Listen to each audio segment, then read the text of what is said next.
Fiber is the most, in my opinion, the most underappreciated nutrient. Fiber is basically like a broom or a jaru for your intestines. Don't be afraid to let your kids try different colored and different textured grains. You'd be surprised that they might actually like it better, and that's much better for them. Hello, welcome back again to the Circee Health Pod. Today we're lucky enough to have Chef Michael back with us, and he's going to share some of his knowledge, and hopefully I will impart some of my knowledge as well. We're going to talk about treasures of the kitchen cabinet, things that you probably have in your pantry at home that have amazing health benefits, and how you can use them in your daily cooking. So without further ado, let's get started. Hi everyone, and it's a pleasure to be back. We're going to be talking about ingredients in our kitchen and how new ingredients are coming into our professional kitchens as well as home kitchens, and how chefs are using them to the best results. So our first ingredient that we're going to be talking about is olives. Now, as chefs, we use olives in pasta, we're using olives in pizzas, but have you ever tried cooking with olives? They're a great ingredient to cook with. So when you're making pestos or a hot olive salad, as well as, did you know that olives are also being grown in Rajasthan and olive oil is being made from it? I don't think you did know about it. So Jane, let's talk about some of the health benefits of olives. Sure. I didn't know about Rajasthan making olives. Does that mean olive oil will be less expensive for us then? Hopefully. Yes. So olive oil is probably the main oil that we use in our kitchen, and I'll tell you why in just a second. I guess I'll tell you why right now. So olive oil is a plant-based oil, and the great thing about plant-based oils is they do not contain saturated fat. It is liquid at room temperature.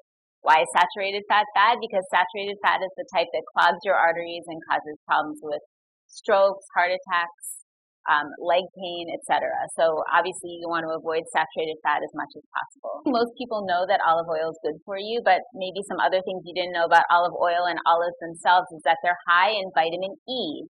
E is an elephant. Vitamin E is actually a very potent antioxidant. It's protective for your heart, protective for your bones. There's some studies that show it might actually be anti-cancer, hence the name antioxidant. Also, vitamin E is super important in liver health.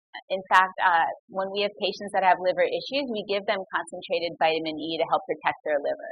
So why not get it in a delicious plant form, natural form, like olives?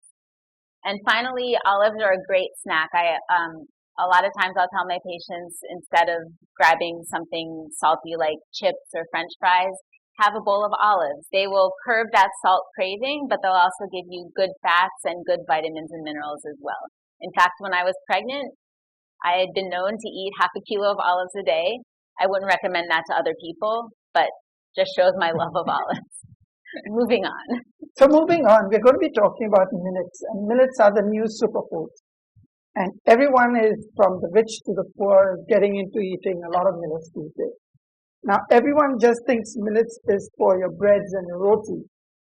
But in the kitchen, we can make some beautiful salads out of them. We can, in place of couscous, kind of substitute couscous for millets. Cooking some curries with millets also. Like making your, like falafel balls with it and putting them into a gravy dish. So, expanding from beyond roti. And I think people also want to know more about the health benefits of millets.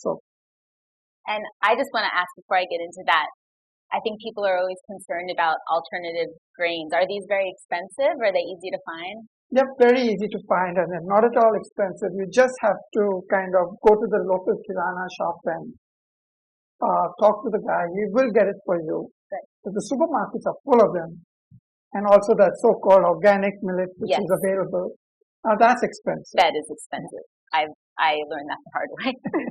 So talking about the health benefits, I mean, one kind of obvious thing is any whole grain, which includes millets and jowar, sorghum, that sort of thing, very high in fiber. And you've probably heard me talk about fiber for hours, but I will continue today. Fiber is in my opinion, the most underappreciated nutrient. Fiber is basically like a broom or a jaru for your intestines. think of it as brushing out all the bad stuff. So along with the food that you just ate, it takes out a lot of the fat, it takes out a lot of the chemicals and additives, and you eliminate it when you eliminate the rest of your waste. So more fiber is better, always.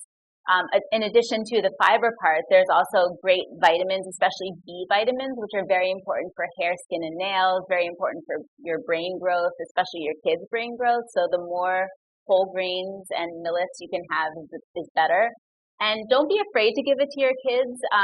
Believe it or not, my kids, this is not specifically for millets, but my kids actually prefer brown rice to white rice. So don't be afraid to let your kids try different colored and different textured grains. You'd be surprised that they might actually like it better, and that's much better for them. That's such wonderful news for all. There's this one ingredient which I think is overly used.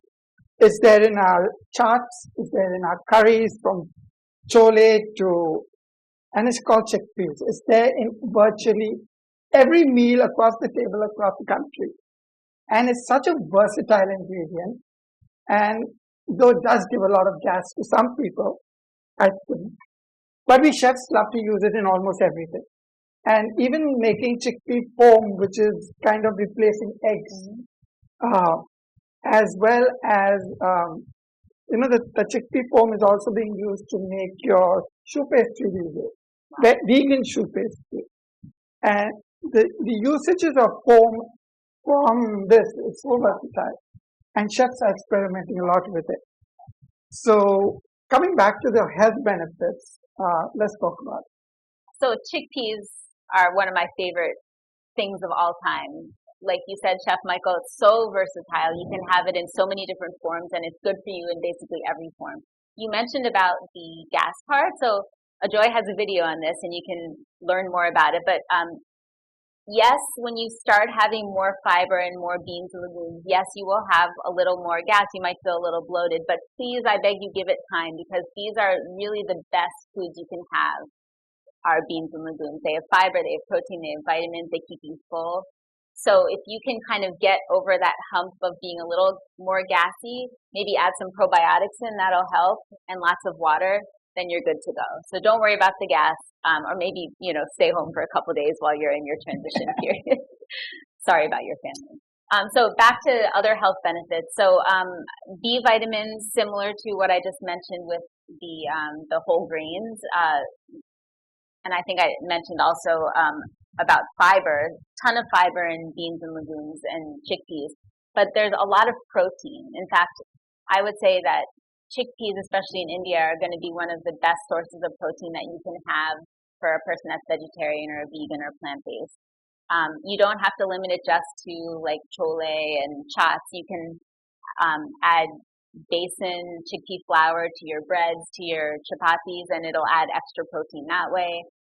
Chef Michael mentioned about using the chickpea, I guess the leftover water from when you cook chickpeas. You can add that as an egg substitute. It has the same amount of protein as eggs and zero cholesterol and probably very little to no fat at all. So that's a great substitute, and easy, it's something you would normally throw away. So it's a good way to have zero wastage in your kitchen as well.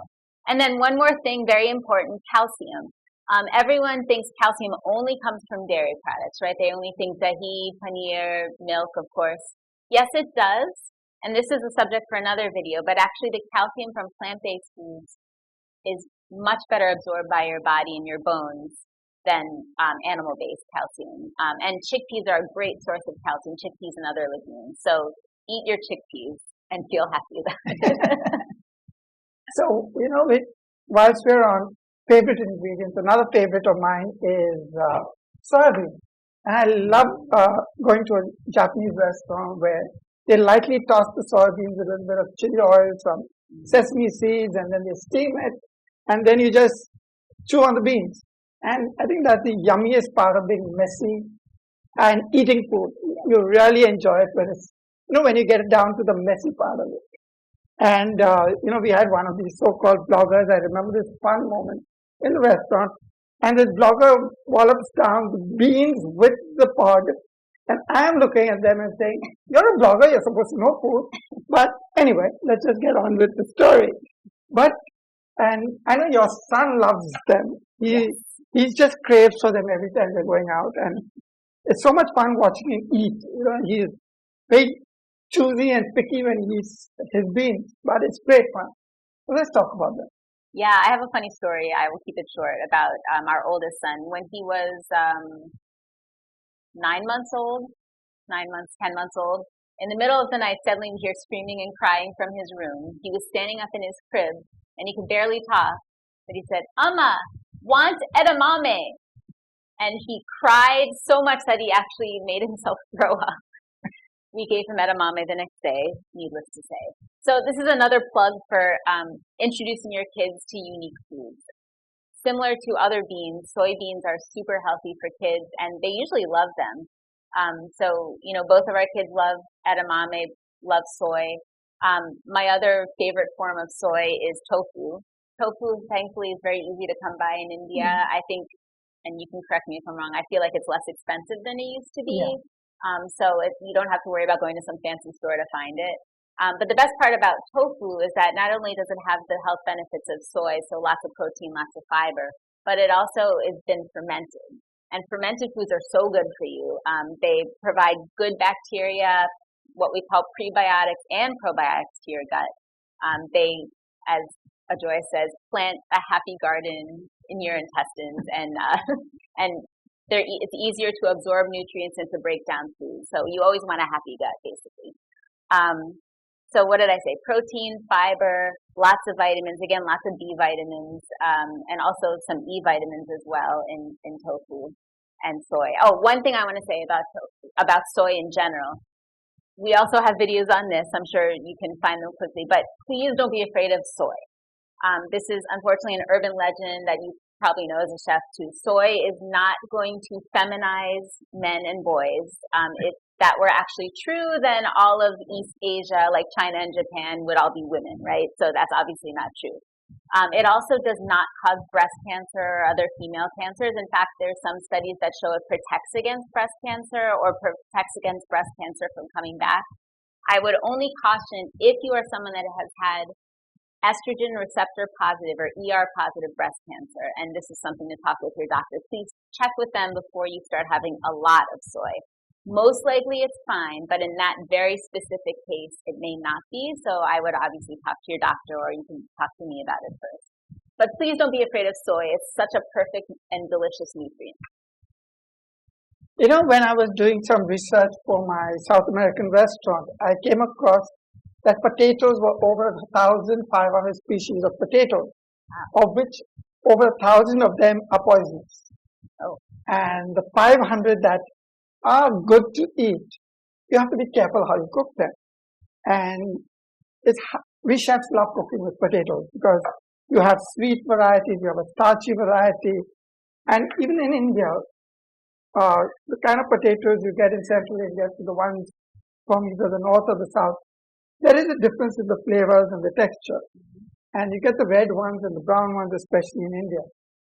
And we love cooking with potatoes, from mashed potatoes, fried potatoes, to in all our chats, for example. And kids love them, especially the fried varieties, which is not so very good for them, but still they love them. So you want to expand on that a bit? You're making me hungry. Yes, potato is one of those foods that I like in every form as well. I think you see a theme here. Potato, I feel like, is a misunderstood vegetable, starch, whatever you want to call it. We hear people all the time saying, don't eat potatoes, especially if you're diabetic or if you're overweight. Please don't believe that. We're here to bring the potato back. It's okay. What Michael mentioned about fried potatoes, the big thing is potatoes should be kept mostly separate from oils and dairy, really. If you keep them separate and eat them in their whole form, then they're an amazing food. You're right. I mean, there's so many different types of potatoes that we're lucky enough to have, especially sweet potatoes, shakarkandi. Very good. They have lots of vitamin A or beta carotene, which is good for your eyes also. So please don't abandon the poor potato. Yeah, please don't. As chefs, we love cooking with them. I remember my Boy Scout days, and we used to go for all these camps.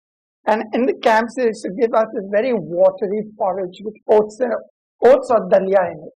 And I think we hated it as kids. As kids, if mom served it to us, memories of camp would come into mind, and you would say, but as chefs, adding cinnamon and adding raisins to them, and nowadays you just want to have oats in your. I even use them instead of breadcrumbs to coat a lot of my food and then bake with them. And it's such a versatile ingredient from just boring porridge. I would say boring porridge, but yeah, it's gone beyond porridge these days, where we're using oats in our breads. Uh, I'm making salads with oats. Playing around with oats a lot, and I'm sure it's a healthy ingredient for more than just kids these days. So Yeah, oats. I think you're right. I also think of oats from when I was a kid, and my mom would make soggy oatmeal, and yeah. So, but thankfully, we've all moved beyond soggy oatmeal and soggy porridge for the most part. Oats. Sorry. Oats. The most important thing about oats is that they're a very good source of fiber. Here I go again with the fiber.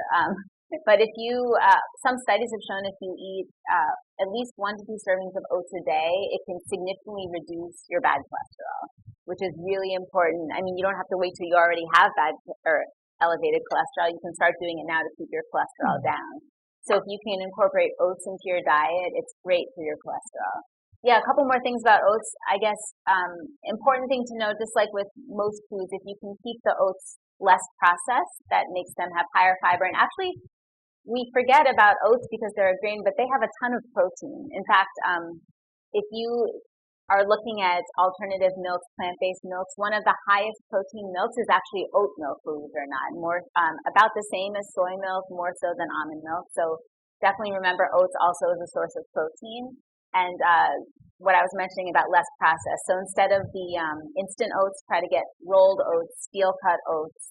You can also, for patients or people that have gluten intolerance or can't, or celiac disease, oats are a great substitute, oat flour and that sort of thing. So the versatile oat has lots of, I think, health benefits that most of us don't even know about.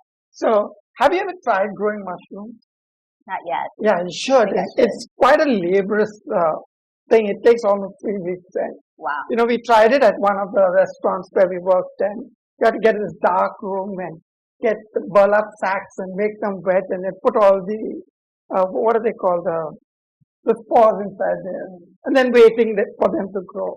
So I think the entire process was quite fun, and a lot of people don't like mushrooms because of the squishiness, I guess.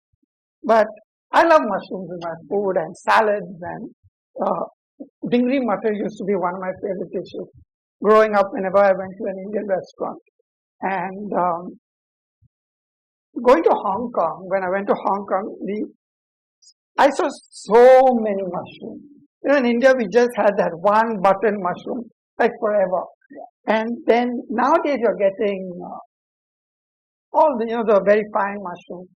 And when I was in one of the villages in Maharashtra, during the monsoons, they get a certain very thin mushroom, but it only survives a day. And they used to make a vegetable out of it. So, what's your take on mushrooms?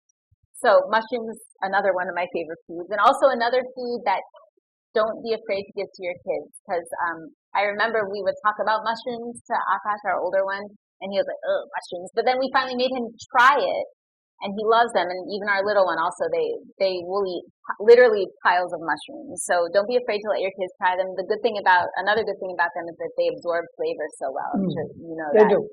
So they're a great meat substitute. Especially I'm not a big fan of portobello mushrooms because of the flavor, but I think that was what plant-based people had to eat for years before the advent of, better meat substitutes.